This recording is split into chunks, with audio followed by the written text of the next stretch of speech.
এইবাৰ প্ৰলয়ংকাৰী বানত বহু যান বাহনৰ বিস্তৰ ক্ষতিসাধন হৈছে।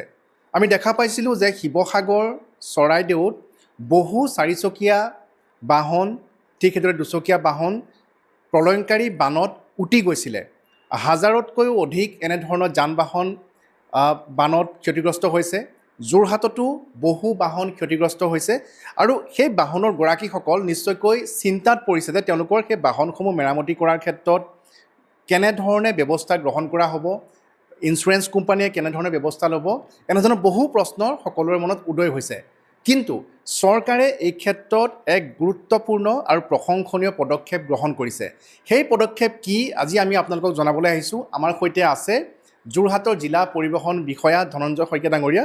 কাৰণ যোৰহাটত এক বিশেষভাৱে সেইসকল লোকৰ বাবে যাৰ গাড়ী বা দুচকীয়া বাহনসমূহ এই বিধ্বংসী বানত সন্মুখীন হৈছে, ক্ষতি হৈছে, সেই যান বাহনসমূহৰ ক্ষেত্ৰত মেৰামতি কৰাৰ ক্ষেত্ৰত কি ব্যৱস্থা গ্ৰহণ কৰা হৈছে মই তেখেতৰ পৰা জানিব বিচাৰিম।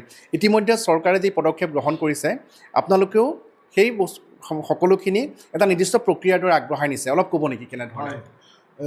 আপোনালোকে সকলোৱে অৱগত যে এই বানপানীত বিভিন্ন ঘৰ, জীৱ জন্তু তথা বিশেষকৈ আমাৰ যান বাহনৰ যি ক্ষতি, আমি এই যান বাহনৰ লগত ৰিলেটেড এটা ডিপাৰ্টমেণ্ট, গতিকে আমাৰ উপৰোক্ত মহলে আমাক ইনষ্ট্ৰাকশ্যন কিছুমান দিছে। সেইটো লৈ আমাৰ মাননীয় চিফ ছেক্ৰেটাৰী ছাৰেও আজি আমাক VCৰ জৰিয়তে কিছুমান ডাইৰেকশ্যন দিছে। আৰু আমাৰ ৰাইজৰ যাতে অসুবিধা নহয়, প্ৰথমে আমি যোৰহাটত কিমান মানুহৰ যান বাহনৰ ক্ষতি হ'ল এইটো আমি জানিব পাৰিবলৈ বৰ কষ্টকৰ এটা কথা আছিলে, যিহেতু বহু অঞ্চল এতিয়াও পানীত জলমগ্ন হৈ আছে, বোকা হৈ আছে আৰু ৰাইজৰো মনত এতিয়া মানে বাহনখনৰ কাৰণে চিন্তা চৰ্চা তেওঁলোকে কৰিবলৈ তেওঁলোকৰ মন নোযোৱা নিচিনা হৈছে, যি ক্ষতি হৈছে। গতিকে আমি এটা হোৱাটছআপৰ জৰিয়তে আমি এটা ছ'চিয়েল মিডিয়াৰ হেল্প লৈ পেলাই আমি সকলো ক্ষেত্ৰলৈকে আমি পঠালোঁ। আমাৰ এজন মটৰ ভেহিকল ইনস্পেক্টৰৰ নাম্বাৰ আমি দিলোঁ আৰু সকলোকে এটা এপিল কৰিলোঁ যে আপোনালোকে কাৰ যান বাহন ক্ষতি হৈছে তাৰ বিষয়ে আমাক এটা ফৰ্মেট আমি দিলোঁ, সেই ফৰ্মেট অনুযায়ী আপোনালোকে ইণ্টিমেট কৰক। অলৰেডি এতিয়ালৈকে আমাৰ 285 ভেহিকল আমাৰ ইয়াতে ৰিপৰ্টিং হৈছে। ইয়াৰে আপোনাৰ মেজিক আছে এখন, এম্বুলেঞ্চ আছে এখন, মটৰচাইকেল আৰু স্কুটি আছে 148, আৰু লাইট মটৰ ভেহিকল, বিভিন্ন class of light motor vehicle আছে 106, টিপাৰ আছে 4খন, ইলেক্ট্ৰনিক ভেহিকল আছে 3খন, এক্সকেভেটৰ আছে এখন, আৰু গুডছ কেৰিজ ভেহিকল আছে 13খন, ট্ৰেক্টৰ আছে এখন, আৰু LMB কমাৰ্চিয়েল আছে 7খন। ইয়াৰ বাহিৰেও এতিয়াও আমাৰ ওচৰলৈ এনেকুৱা ইনফৰ্মেশ্যন আহি আছে। গতিকে এইটো সংখ্যা আমি ইয়াতকৈও বেছি হ'ব বুলি আমি ভাবিছোঁ, প্ৰায় 400মান হ'ব। কিন্তু উল্লেখনীয় যে ইয়াত আমি যিবিলাক ষ্টেটাছ এতিয়া বৰ্তমানলৈ দেখিছোঁ, আউট অফ 285 ভেহিকুলৰ অকল 176 ভেহিকুলৰ ইঞ্চুৰেঞ্চ ভেলিডিটি আছে আৰু বাকী 109 ভেহিকুলৰ ইঞ্চুৰেঞ্চটো এক্সপায়াৰী হৈ গৈছে। তো এই বিষয়ে চিন্তা চৰ্চা চলি আছে, এইটো চৰকাৰে সিদ্ধান্ত ল'ব।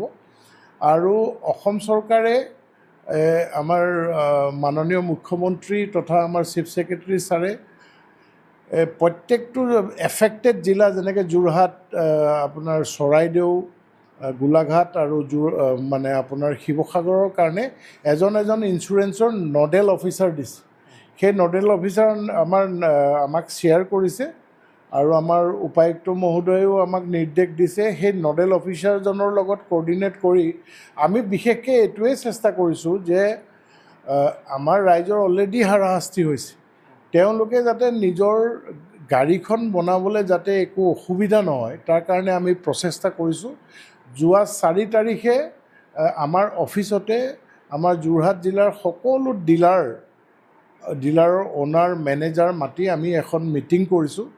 সেই মিটিঙত আমি তেওঁলোকক ইনষ্ট্ৰাকশ্যন দিছোঁ যে জেনেৰেলি পানীত সোমালে বা বোকাত সোমালে এখন গাড়ীৰ যি পাৰ্টছ ডেমেজ হোৱাৰ সম্ভাৱনা থাকে তেনেকুৱাবিলাক পাৰ্টছ যাতে তেওঁলোকে এভেইলেবল কৰি ৰাখে, এই যাতে পাৰ্টছৰ এভেইলেবিলিটি নাই বুলি যাতে কোনো মানুহে হাৰাশাস্তি হ'ব নালাগে, সেইটো এটা প্ৰথম কথা। আৰু দ্বিতীয় কথা, প্ৰম্পট হ'ব লাগে। আৰু ইঞ্চুৰেঞ্চ কোম্পানীবিলাককো আমাৰ ঊৰ্ধ্বতম কৰ্তৃপক্ষই ইনষ্ট্ৰাকশ্যন দিছে, সেইকাৰণে তেওঁলোকে এজন নডেল অফিচাৰ এপইণ্ট কৰিছে।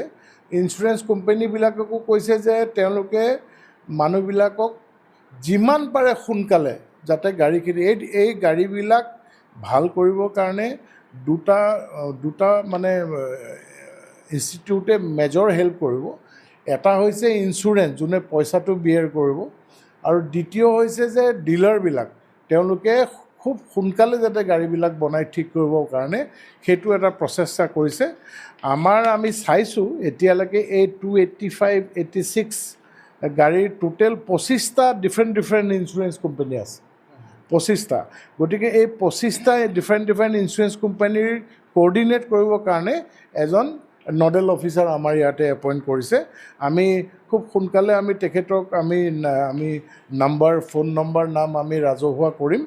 আৰু আমি আশা ৰাখিম এতিয়াও যিসকল ব্যক্তিৰ বাহন ক্ষতিগ্ৰস্ত হৈছে, যিসকল তেওঁলোকে উপায় পোৱা নাই, জনা নাই, তেওঁলোকে আমি যিটো আমাৰ হোৱাটছআপত আমি মেছেজ দিছোঁ, আমি পঞ্চায়ত পৰ্যায়তো সকলোকে আমি এই মেছেজটো আমি থ্ৰু কৰিছোঁ। তাৰ জৰিয়তে যাতে আমাক ইনফৰমেশ্যন দিয়ে, আৰু কিছুমান ইনফৰমেশ্যন দৰকাৰ হ'লে আমি তেওঁ ঘৰৰ পৰা গৈ ইনফৰমেশ্যন অনাৰ ব্যৱস্থা কৰিছোঁ। আমি এইটো সময়ত তেওঁলোকে গাড়ীৰ লগত বহুতো মানসিকভাৱে প্ৰস্তুত নহয়, তেওঁলোকে গাড়ী মটৰৰ কথা চিন্তাই কৰা নাই। গতিকে আমি চেষ্টা কৰিছোঁ যাতে যিমান পাৰি তেওঁলোকৰ ওচৰলৈ গৈ হ'লেও তেওঁলোকক অন্ততঃ আমাৰ ডিপাৰ্টমেণ্টৰ ফালৰ পৰা এইখিনি যাতে আমি সহায় কৰিব পাৰোঁ। আৰু যিসমূহ গাড়ীৰ ডিলাৰ আছে সেই ডিলাৰবিলাকত যোৰহাটত বিশেষকৈ আপুনি জানিব দিছে যে একোটা হেল্পিং ডেস্ক আপোনালোকে ব্যৱস্থা কৰিছে, অলপ ক'ব নেকি এইটো কেনেকৈ সহায় কৰিব? আমি ডিলাৰবিলাকক আমাৰ তেনেকুৱা ইনষ্ট্ৰাকশ্যন নাছিলে, তথাপিও আমি ডিলাৰবিলাকক মাতি আমি নিজাববীয়াকৈ কৈছোঁ যে প্ৰত্যেকখন ডিলাৰে যাতে এটা হেল্পিং ডেস্ক বনায়, ৰিচেপশ্যন ডেস্ক, অকল বানপানীত ক্ষতিগ্ৰস্ত ভেহিকুলৰ কাৰণে। কাৰণ মানুহে এতিয়া জেনেৰেল ডিলাৰ তাত বহুত ভিৰ হৈ থাকে, আৰু বিভিন্ন ধৰণৰ কাষ্টমাৰ যায়, জেনেৰেল কাষ্টমাৰো যায়। গতিকে তেনেকুৱা স্পেচিফাইড যদি এটা কাউণ্টাৰ থাকে, মানুহে গৈ পেলাই তাতে এপ্ৰ'চ কৰিব পাৰিব। আৰু সেই মানুহজনক আমি দায়িত্ব দিছোঁ, মেনেজাৰ বা মালিককো কৈছোঁ, তেখেতক যাতে খুব সোনকালে ৰেছপণ্ড কৰি তেওঁ যিটো প্ৰব্লেম আছে এইটো শ্বৰ্ট আউট কৰি দিয়ে। হয়, ধন্যবাদ জনাইছোঁ।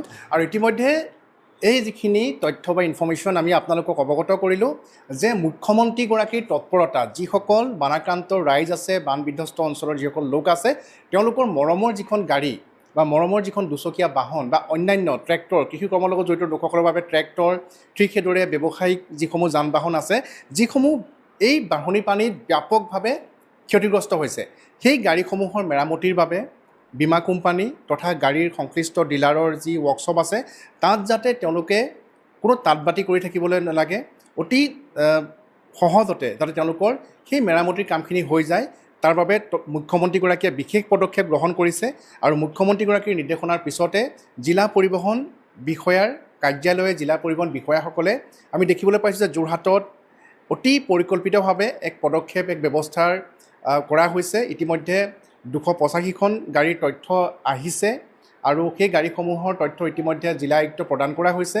আৰু বীমা কোম্পানীৰ যি নডেল অফিচাৰ বা গাড়ী ডিলাৰসমূহৰ যি সংশ্লিষ্ট ৱৰ্কশ্বপ, তাৰ জৰিয়তে যাতে এই যিসকল বানত ক্ষতিগ্ৰস্ত লোকসকলৰ যান বাহনসমূহ অতি ক্ষিপ্ৰতাৰে তেওঁলোকৰ মেৰামতি কৰা হয়, বা আন যাৱতীয় যিখিনি কাম কৰিব লগা থাকে সেইখিনি যাতে হৈ উঠে, তাৰ ব্যৱস্থা বৰ্তমান যোৰহাট জিলাৰ পৰিবহণ বিভাগে কৰিছে, আৰু অনুৰূপ শিৱসাগৰ আৰু চৰাইদেউ জিলাতো কৰিছে বুলি আমি জানিবলৈ পাৰিছোঁ। আৰু এতিয়াও যিসকল লোকে তেওঁলোকৰ নিজৰ গাড়ীসমূহৰ তথ্য প্ৰদান কৰা নাই, নিৰ্দিষ্ট যি হোৱাটছআপ নম্বৰ বা সংশ্লিষ্ট বিভাগক সেই সকলোখিনি তথ্য জনাবৰ বাবে পৰিবহণ বিভাগে আহ্বান জনাইছে। যোৰহাটৰ পৰা Gautam Bora, news 18 Assam, north east.